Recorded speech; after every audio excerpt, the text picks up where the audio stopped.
Hello and welcome back to Better Than Adventure. Last time I thought I was out of basalt, but I found a lot more. So we'll continue doing the thing we did last time and finish the building. We should have enough.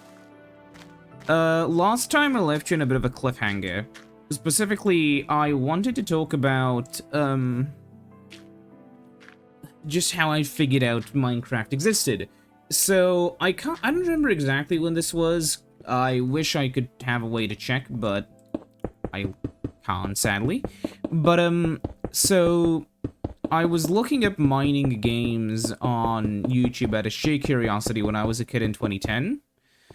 And I found a game called Minecraft. And, so the video I saw is kind of burnt into my memory, but very vaguely.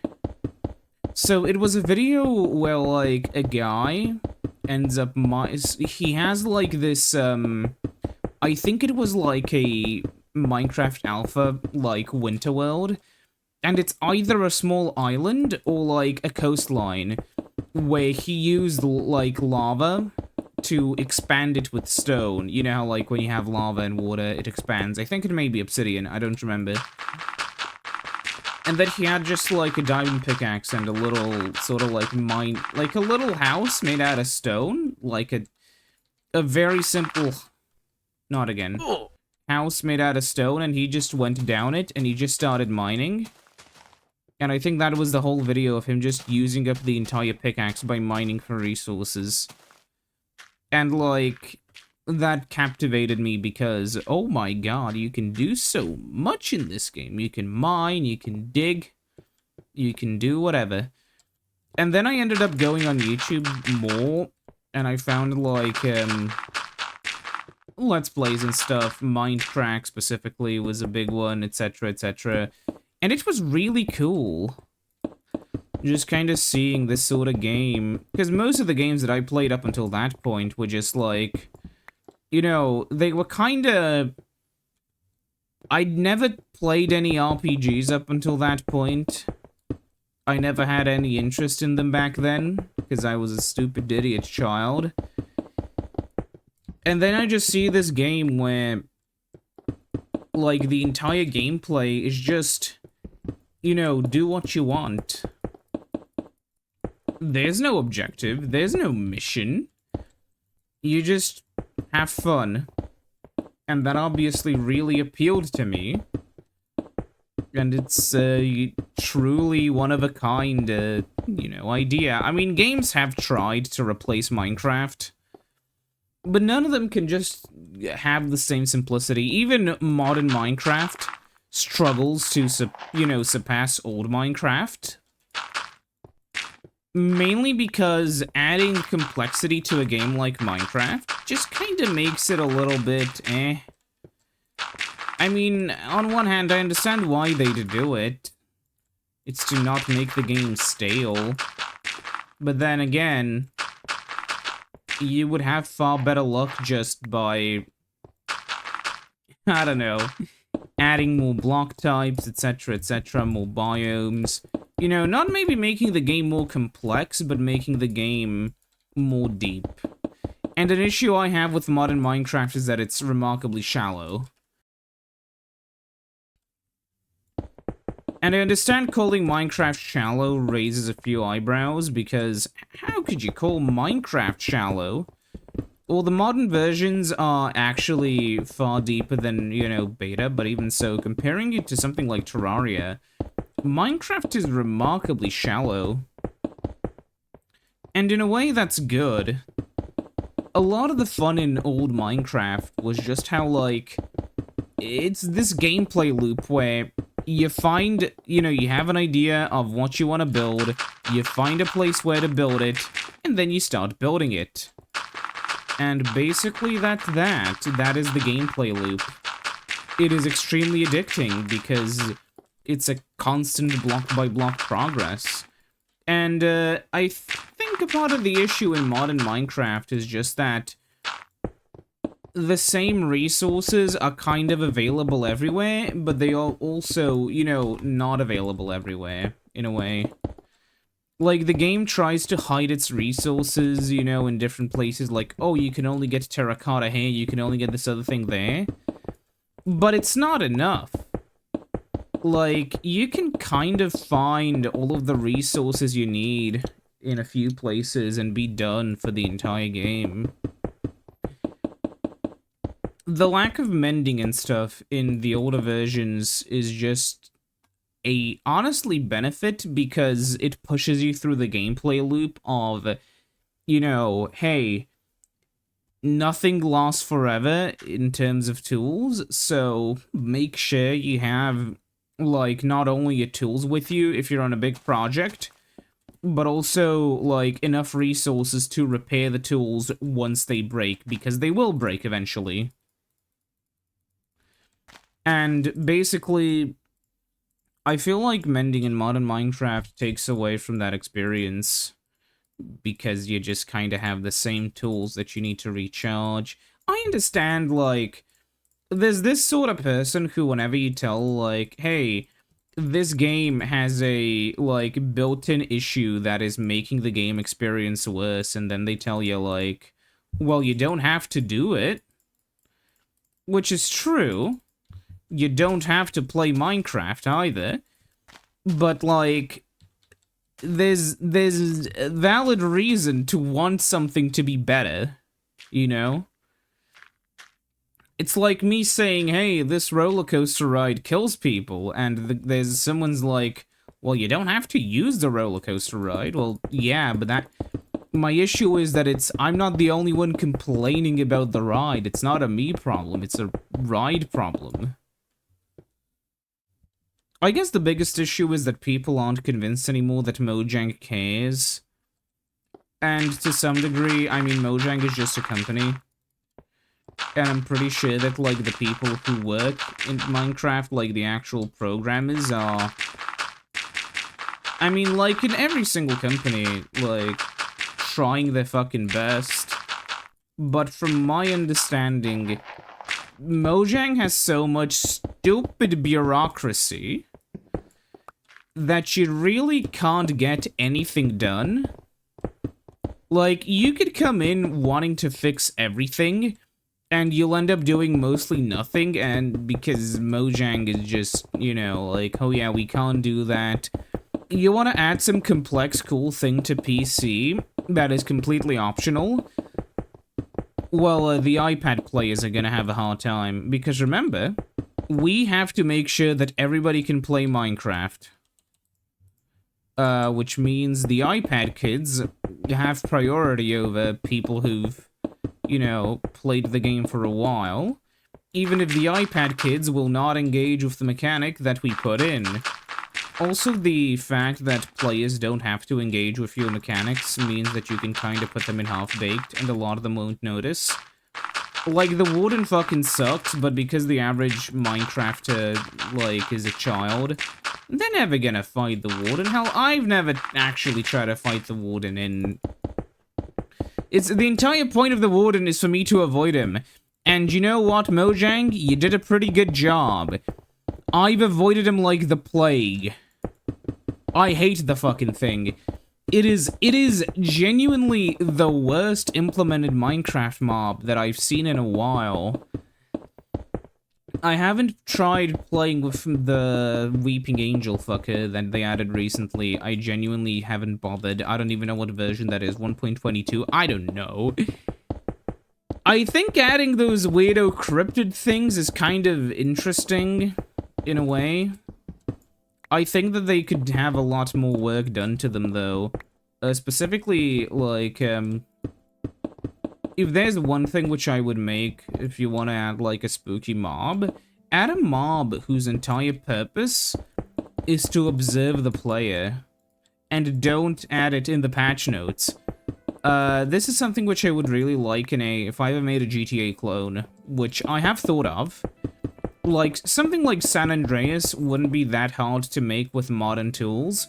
Obviously, like, if I would be doing it, it'd be an indie project, which would mean that it would have some issues that, you know, modern GTA wouldn't have, like, obviously no voice acting, because that's expensive as fuck. you know.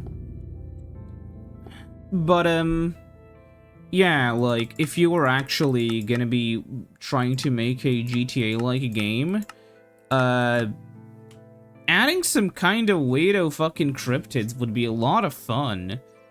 Mainly because it's just something that you wouldn't expect. But in a way, because you wouldn't expect it, you also would expect it, because Bigfoot is, like, the most well-known thing about San Andreas. And, it desynced. Yeah, the netcode in these versions is not perfect.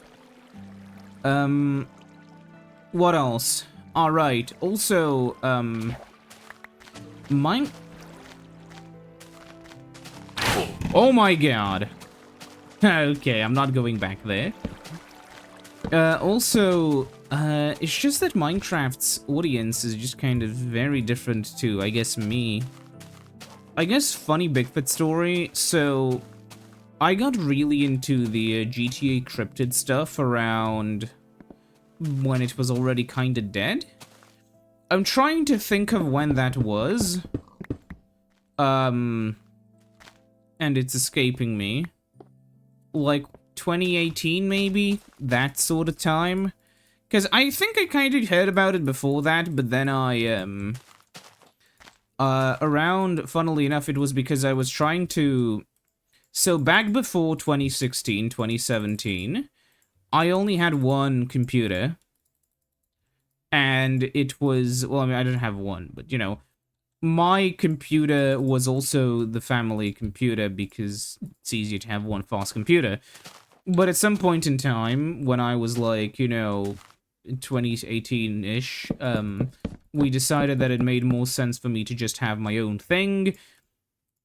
And we very quickly just assembled one. You know, it's not really a big deal. Out of old parts while we were... Well, not out of old parts, technically. It had, like, an i7 in it, but, you know. So, yeah. When I moved that into my room, I was gonna test out, like, video games. And I tested out a few games. It ran fine. Everything was cool. Well, okay, no, wait, I'm telling the story backwards. Wait, no, yeah. No, what happened was the existing PC... had the hard drives changed out, but I had my technically the family PC with the i7. I got that one, and then the i5 PC became technically the family PC. How did you appear here? Oh, from up there. I guess I'll remove the scaffolding now. But yeah. And so basically, when I was testing stuff out, I wanted to watch YouTube a little. I had some old Philips headphones back then, I remember that, for some reason. But basically, yeah, then I was just gonna watch some random stuff, and one of the videos was like GTA San Andreas Bigfoot. And I had like the vaguest memory of, oh yeah, Bigfoot in GTA, wait, was that real? And then it was a fucking Davy Dustin video, and then the fucking music starts, and it's like, oh my god.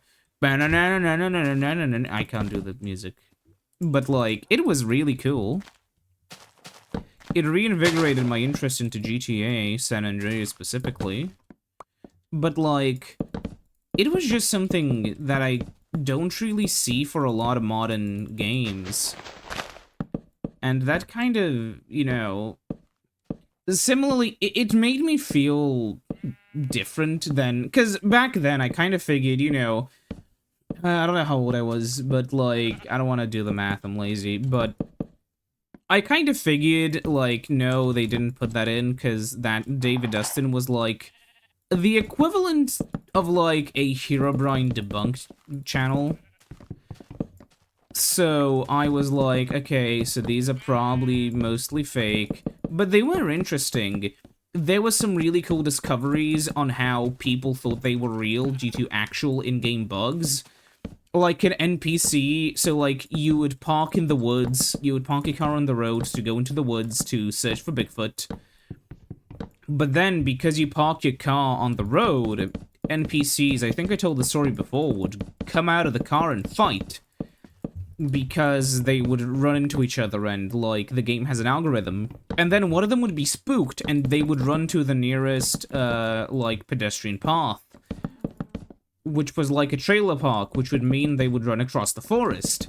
So, when David Dustin was going through that, he saw movement and filmed it. He got it on tape and he was like, what the fuck? Then later, when he was investigating more of it, he saw someone in a suit, so he was like, wait, Men in Black? Like that phone call? Where the guy tells CJ, like, that they're watching him? Like, what the fuck? It was really creepy. For some reason, it makes my hairs stand up a little. It's just kind of the feeling I get from when I talk about that kind of stuff. I don't know. It's cool.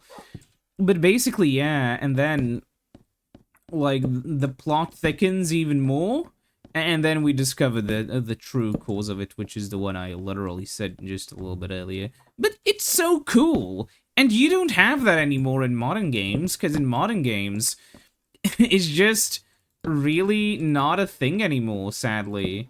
And I hate that. I wish modern games had, like, those kinds of weirdo cryptids in them.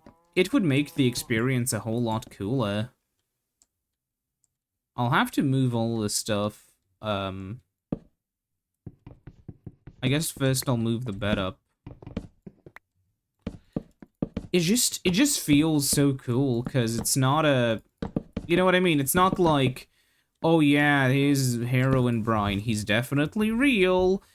Okay, there were some channels that were basically just that, but like... There were also a lot of channels that were just about trying to find if these myths were real or not.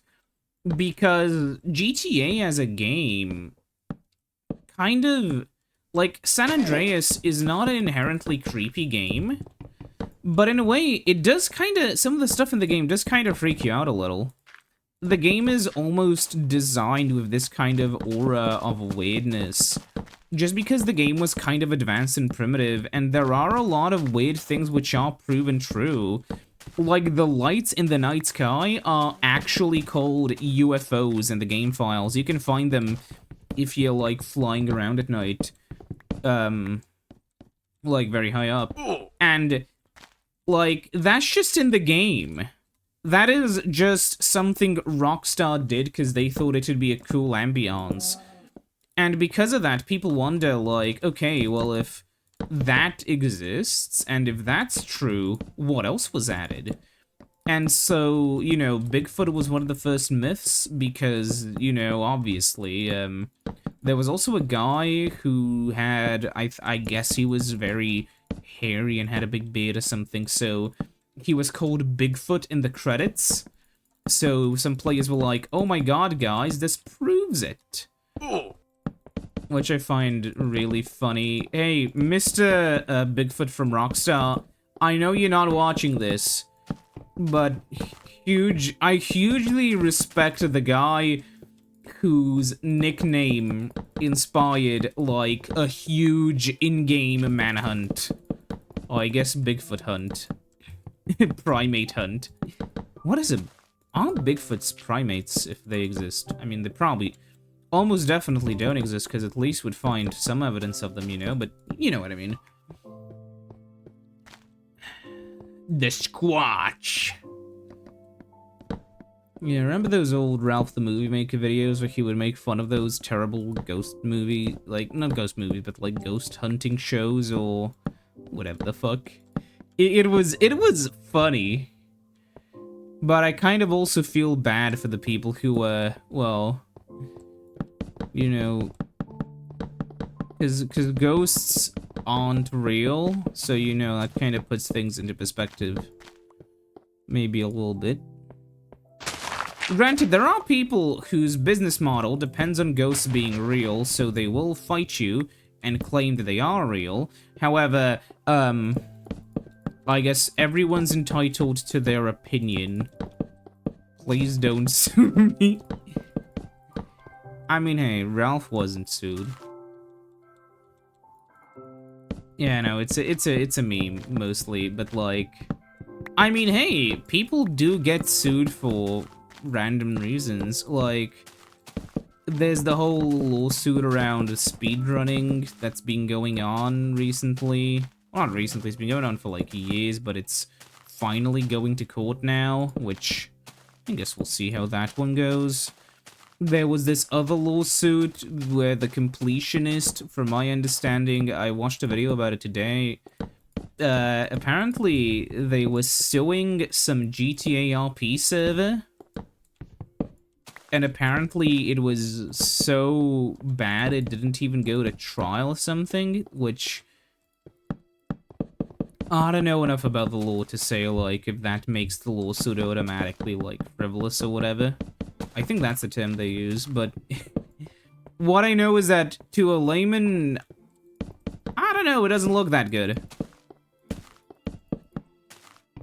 Because, yeah, obviously, I don't have a background in law. Like, you know... There's the sort of legalese thing where... I mean, law is kind of written in a very complicated way. Sometimes, you know, you could argue overcomplicated so the average person has trouble understanding it. But a lot of the time, it does have to be written so that a bunch of random loopholes can't be found by, you know, smart individuals. And having to both account for, letting the average Joe, you know, understand the language and, you know, making sure that some big brain guy doesn't find a little bit of a trick. I understand it's hard, but I think also, like... I think there should be more effort put into it. I understand that there are, like, forces at work where you kind of... You know, the lawyer wants to keep their job. And, if you write it in a more... You know, there are a ton of incentives for legalese to stay complicated. But, like... eh.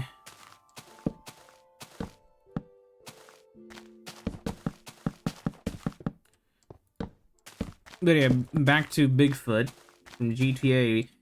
I feel like GTA and Minecraft, specifically San Andreas, I guess, and old Minecraft, are games that are at their core simple enough to have an actual, like, it kind of feels like Bigfoot fits San Andreas, but not 5, you know? And I killed the Yeti in GTA 5. I did the little quest, and I got the Yeti suit.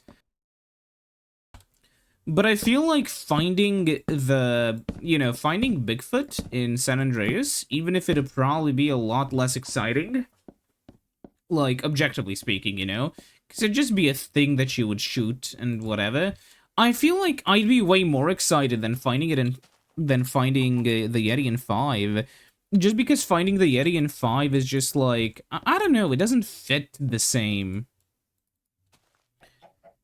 It's not as cool. The vibes are off is what I'm saying, I guess, which I understand is a completely flawed and terrible way to approach anything ever, but, you know. It doesn't stop me. I do think that, genuinely, like, something like Herobrine being added to the game, just like a little weirdo stalker, that would actually, you know, make you could have an entire gameplay loop around warding off, like, bad things. Kind of like, I'm thinking of it kind of like how the forest works, but not really, without the attacks. I don't think Herobrine should attack the player.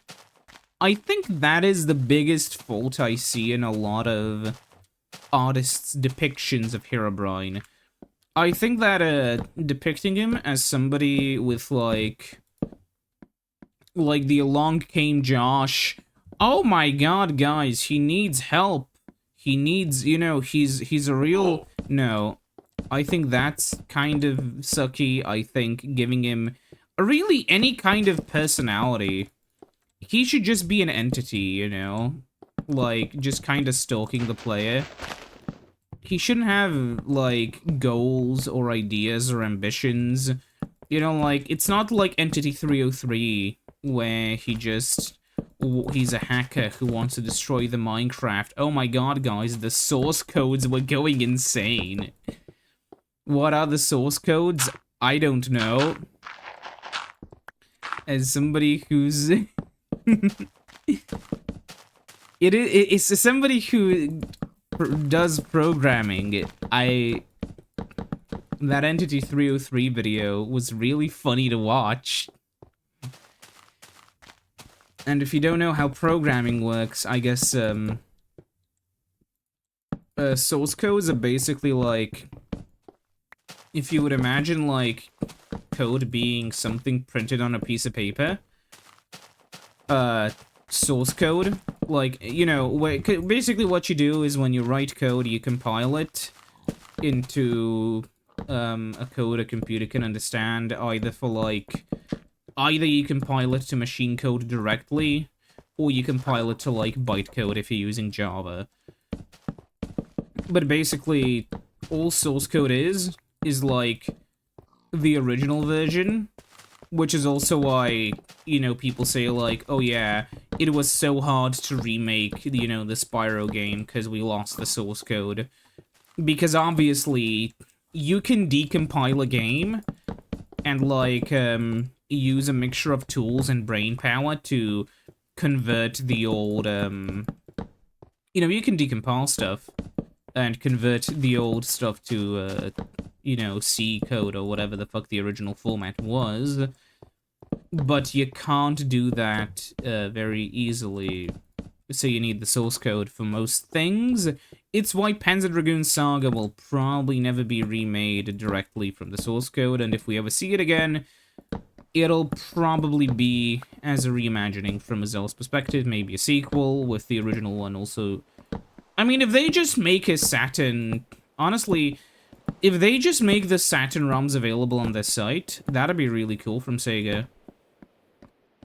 Unless they want to remake both, like, the game and give it a sequel. I don't know, I think they should. I think they should make it their crowning franchise instead of Sonic.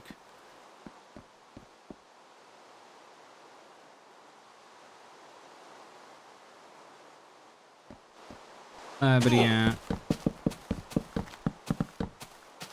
I don't know, I never understood why Sonic was so hated.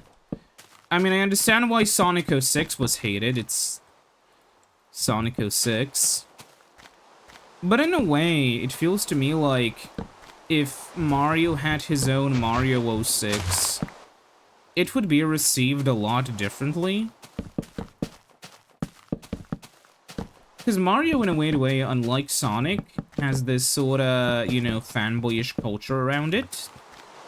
Because, like, the thing is, as much as it's, you know, there are a lot of Sonic fans, right? But there are also a lot of professional Sonic haters. People who will just hate on the blue man for, fucking their wife. I don't know. But, like, you don't see that with Mario or with a lot of other characters, you know, with a lot of other Mario series, except, like, the RPGs Nintendo makes, because some people really hate those. Nintendo's kind of trapped with an audience which despises anything more complicated than fucking Mario. But hey, I don't like Breath of the Wild and Tears of the Kingdom because I just don't like them. I don't like open world Zelda games. You know, I feel like the point is, you know, you want to tell a story, right? That's part of a reason why you would have a more closed off sort of world, so you can actually tell it effectively. Even if you want to do stuff at your own pace, but like, I don't know, it's just like, oh yeah, we just throw you in here with a bunch of things into your own sandbox, have fun. I guess there's a story, but all shrines are now the same. They're just like different challenges, but and there's a lot of them, but they're all gonna have, like, they're all gonna kind of melt into the same thing. Like, if they just had, they could just have, like, an algorithm that would, let them change the textures on a fly from grayscale to give each dungeon more, like shrine or whatever, more, you know, character. But no, they'll just make it the 5,000th shrine. That's the same. And also the durability kind of makes everything you find less valuable. So it's like, okay, so I don't want to go exploring because I'll have to waste resources to get more resources. You know, but there's nothing unique there. In Minecraft, having durability and everything is fine because really nothing is meant to last forever. But if you had like a really cool sword, like really cool rare valuables, you would want them to last forever. You don't want your buildings to rot away. That's why there's no durability on a normal block.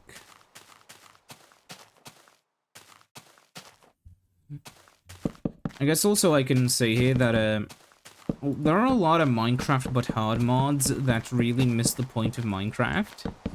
I remember there was this one mod called RLCraft. Me and a few of my friends tried playing it, and we lasted a few minutes before giving up, because not being able to use an iron shovel until level 10 was just like, yeah, no, what is this, Clash of Clans? Like, it's kind of like how there are two kinds of very hard mods. The ones that require skill, and like the Half-Life very hard mod, where it's basically just a troll. And hey, I think it's sometimes fine to have, like, shitty, stupid troll mods, but, like, don't pretend it's this big thing when it's very clearly not.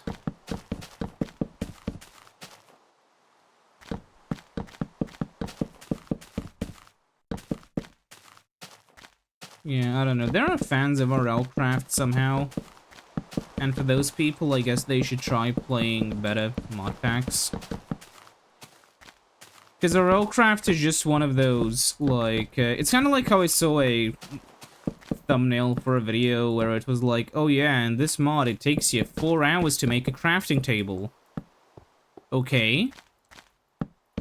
But that's not fun, you know? Like, Factorio is an interesting example, right? Because, like, even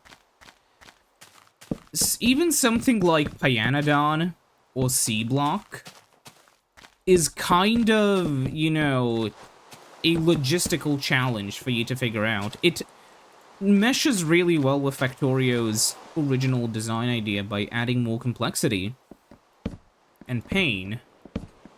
But RLCraft is just like, hey, let's make the game worse. You know? You just make stuff arbitrarily harder. And that kinda sucks. Should you hate RLCraft? Well, hey, I'm not gonna be the one to say that you should. I'm gonna be the one to say that you should play the game yourself. And then once you hate it, then you'll come around. You know, that's the best way to say it. I don't have to convince you to hate this game. You'll just have to find out why it's so bad yourself. Which is honestly true. We're just a little bit out of wood. Which is annoying. If I had 1 stack more...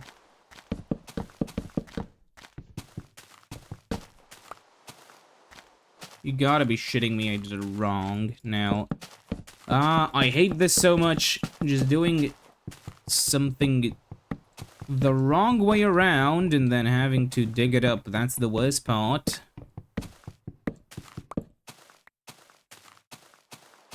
There will be just a normal floor. I'm just doing this so I can set up the torches and so I have an easier time up there. Although, funnily enough, it is kind of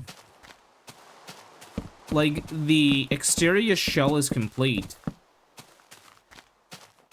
But the real work has only just begun. Because... okay, well... First off, we need to have an interior, right?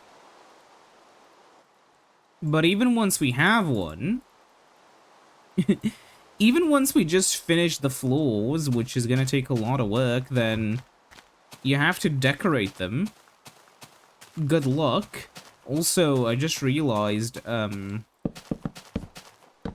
the top floor is gonna, like, the other two floors, I'll have to, like, I won't be able to just place blocks like this. I'll have to manually go up there and slowly, like, shift place them. It's gonna be fun, because I can't reach so high. Just like Halo. I have to say, it was funny talking to a Halo fan, like, a few days ago, where she was like, "Ah, yeah, I said it's kind of funny because Halo just kept getting worse," and she was like, "No, Halo 1 and 2 were great, 3 was also incredible, then ODST, then, okay, Reach, and then she just kind of, like, said, yeah, then the quality just kind of dipped in the later titles." Hey, you may like the future ones, but hey, I only play games for the campaign. Or whatever. Or like for the campaign and post game. I don't play the multiplayer. To me, no single player means a game is dead to me. But there's the house, I guess. Huh. I'll see you next time when we continue working on it. Bye-bye.